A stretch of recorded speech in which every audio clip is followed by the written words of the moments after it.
Only the wealthy can attend Hyakkaou Private Academy, one of Japan's most prestigious schools. Unlike most schools, however, this one is entirely run by the student council and has a terrifying hierarchy based on gambling. The best gamblers enjoy fame, fortune, and power, whereas those who are in debt are treated as pets and servants by the student body. Yumiko Jabami, an enigmatic second-year transfer student, arrives at the school and is welcomed by Ryota Suzui. After losing a bet to Mary Sayatome, their class's best gambler, a student has become a pet. Yumiko is challenged to a modified rock-paper-scissors game by Mary. Yumiko loses, but she asks for a final bet of 10 million yen in cash, and she reveals how Mary rigged the classmates' votes to determine Yumiko's cards. Yumiko mocks Mary for disclosing her methods and goes on to win the game, putting Mary in debt. Yumiko thanks Ryota for adding to the excitement of the game by giving him some of her winnings and considers him a friend. Mary becomes a pet as a result of her loss. Itsuki Sumeragi, the daughter of the CEO of Japan's top toy company,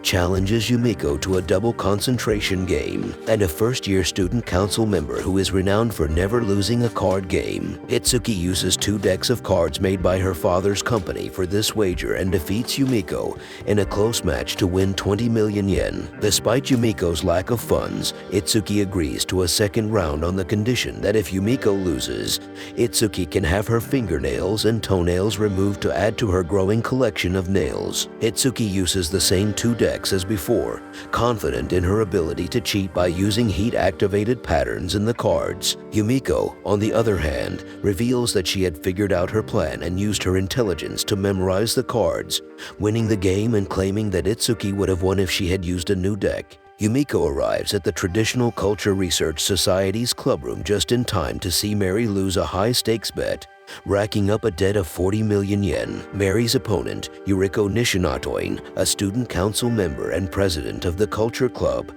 challenges Yumiko to a game of life or death. Yumiko deduces that Yuriko has been cheating by having the dealer wear magnets on her hand to affect the movement of the swords after the first game ends in a tie. Student council members, including Council President Kurari Mamabami, step in to observe the game just as Yuriko becomes panicked at the prospect of losing over 2 billion yen. Yumiko suspects Yuriko's victory was the result of the student council's elaborate cheating method for their game, which involved going to the room beneath and using magnets to prevent her from winning. Yumiko, who is now 310 million yen in debt, is also classified as a pet. Yumiko and Mary are given life schedules by the student council, which determine their entire futures, including which career they will pursue, who they will marry, and even how many children they will have if their debts are not paid. The student council announces a debt exchange game, in which groups of 4 students play a game of 2-card Indian poker to try to exchange their debts,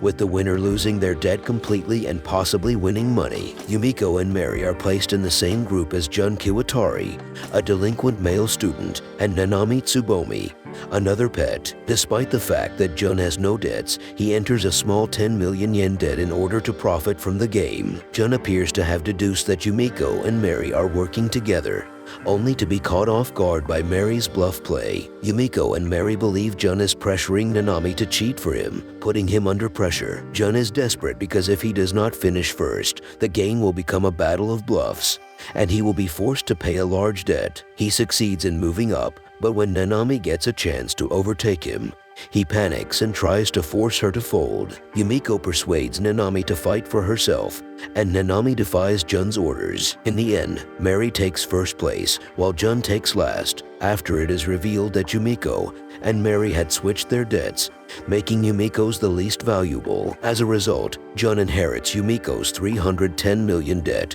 Yumiko inherits Mary's 50 million debt, and Mary's debt is discharged, while Nanami inherits the same debt she began with, but with a new sense of freedom and self-esteem. Yumiko has not paid her debt despite having enough money, prompting the student council to conclude that she wishes to challenge Kurari to a match. Yumiko is challenged to a guessing game by Midori Ikishima, a deranged student council member. The winner of each round points one of 2 revolvers at the loser and pulls the trigger, with neither knowing which of the gun's 6 chambers contains a bullet. Yumiko agrees despite the risk of losing her life, but only on the condition that the game be limited to 3 rounds, Ryota be the dealer, and the loser pay 1 billion yen. Midori adds that if the winner purposefully misses her shot, the loser can fire a shot in return. Midori fully loads her gun and has a better first round score. Midori ignores Yumiko's warning that pulling the trigger is a bad idea. Midori fires without hesitation, but the gun belongs to Yumiko and is unloaded. Midori reveals that gambling with money makes her feel nothing. She poked her own left eye out as a form of retaliation for losing to the council president, and she realized she only enjoys gambling when the stakes are pain or death. Yumiko correctly matches every card in the second round, while Ryota simply uses her card order from round 1. Midori puts Ryota under pressure in the final round by reversing the screen and giving him 10 seconds to deal the cards in the same order as before. Yumiko loads 2 bullets after figuring out the cheating. Midori wants to be shot, so she aims for no matches, knowing that a full match requires Yumiko to pull the trigger 5 times, ensuring at least 1 shot. However, Yumiko thwarts her plan by getting no matches as well, resulting in a tie. Yumiko finds no-risk games to be tedious and despises Midori for it. Midori, defeated, begs Yumiko to kill her, but she refuses. Mary, on the other hand, refuses to join the council and vows vengeance on Karari. Karari leaves the academy, leaving the rest of the council unsure how to deal with Yumiko, and allowing second years Kid Manuda and Yumami to take advantage of the situation to gain more power. A challenge letter from Yumami arrives as Itsuki, who is in danger of being disowned by her father after her loss to Yumiko, offers to become loyal to her if she defeats Karari, becomes president, and returns her place on the council. Yumami bets Yumiko 50 million yen on the outcome of an on-stage idol championship competition, and if Yumiko loses, Yumami will change her life schedule to force her into an idol duo with her, destroying any hope she has of a social life or meaningful relationships, much like Yumami's own life. Yumiko uses a recording device to trick Yumami into admitting her true feelings, which are that her fans are all disgusting pigs, and then adds it to the bet. Yumiko will release the tape if Yumami loses, effectively ending her career and hopes of becoming a Hollywood actress. Yumami invites everyone to the gamble, which will take place after her Kid organized in school concert. Yumiko and Yumami play games designed to test idol abilities,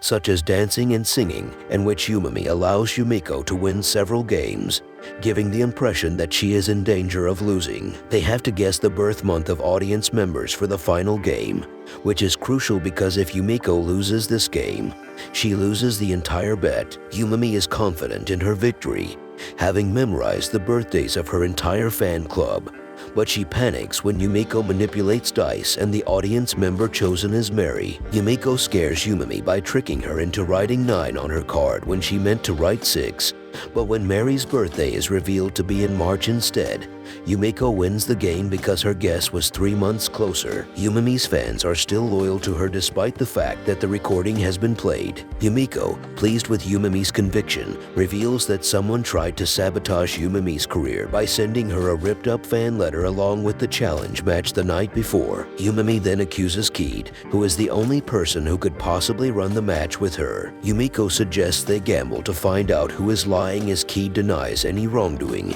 and announces his plans to become the next president, declaring it an official match that he is not allowed to refuse. Karari attends a meeting with her extended family's leaders, all of whom are Mamabami clan members. Back on stage, Kid comes to the conclusion that Yumiko is merely a gambling addict who gambles for the sheer thrill of it. Ririka, the masked vice president, proposes a modified version of poker in which no one can fold or call, and the last player who raises gets to decide whether a stronger or weaker hand wins, ensuring that each round has a winner, and insists on being the dealer. Before betting, each player may discard and replace any number of cards once. Just like in regular poker, Yumiko spends her 310 million on 31 poker chips, while Kid spends 1 billion on a 100. Yumiko wins the first round, prompting Kid to consider Yumiko's love of taking risks and use his keen calculations and intellect to win the following rounds. Yumiko is given the option to keep playing and asks Itsuki for money in the audience. Yumiko defends Itsuki as a friend and encourages her to take a risk for the sake of her ambitions rather than accepting Kid's seat back as the safe option. Itsuki gathers her courage and buys Yumiko 100 chips. Karari Karari shocks the other family heads by announcing that she will no longer support them. Yumiko and Keat continue to bet until Yumiko runs out of chips again. But the two continue to buy more chips until Keat raises her by 100 chips, forcing her to fold due to a lack of funds. Yumiko suggests that Itsuki bet her life in exchange for a life schedule, and she initially refuses. But after seeing Yumiko's cards, she rips out her fingernails and willingly bets her life. Ririka declares her life schedule to be worth $10 billion based on Itsuki's family wealth, prompting Keat to challenge the decision. Ririka then takes off her mask, revealing that she is actually Karari, and the two are twins. With Yumiko's bet now at $12 billion, Keat desperately bets $10 billion on his own life schedule and chooses strong. Yumiko, on the other hand, reveals Itsuki's desperation was a ruse to trick Keat into picking strong, and she reveals she has 3 jacks to Keat's 3 eights. Keat owes billions of dollars and loses his council seat as a result. Yumiko and Karari sit down to talk about their reasons for gambling, and both of them seem to have a thing for each other. Finally, the two are pitted against each other in a game of chance. Yumiko and Karari compete in a match that is judged by council member Runa Yamazuki, with the loser being expelled. Karari opts for the game Tarot Cards of Fate. Yumiko gains 1 point by selecting a card. Yumiko must score 20 points or Ryota must locate the Fool card facing Yumiko if Karari chooses a 21-point card facing away from Yumiko. Sumeragi and Mary think the Fool is a card with a lipstick smudge on it. Despite Yumiko's claim that she is the only one facing expulsion, Ryota vows to share her fate in order to be with her. Ryota is tempted to choose the marked card, but changes his mind at the last moment, suspecting it is a ruse by Karari, and instead chooses completely at random, arousing Yumiko intensely. The chosen card is worth 20 points, bringing Karari's total to 20. Runa declares the game a draw, with no one being expelled. But Karari and Yumiko agree to gamble again in the future. Ryota summarizes Yumiko's impact on everyone she gambled with in the final scene. Yumiko continues to be a compulsive gambler despite Karari's decision to dissolve the student council. Watch this next video. See you on the next one.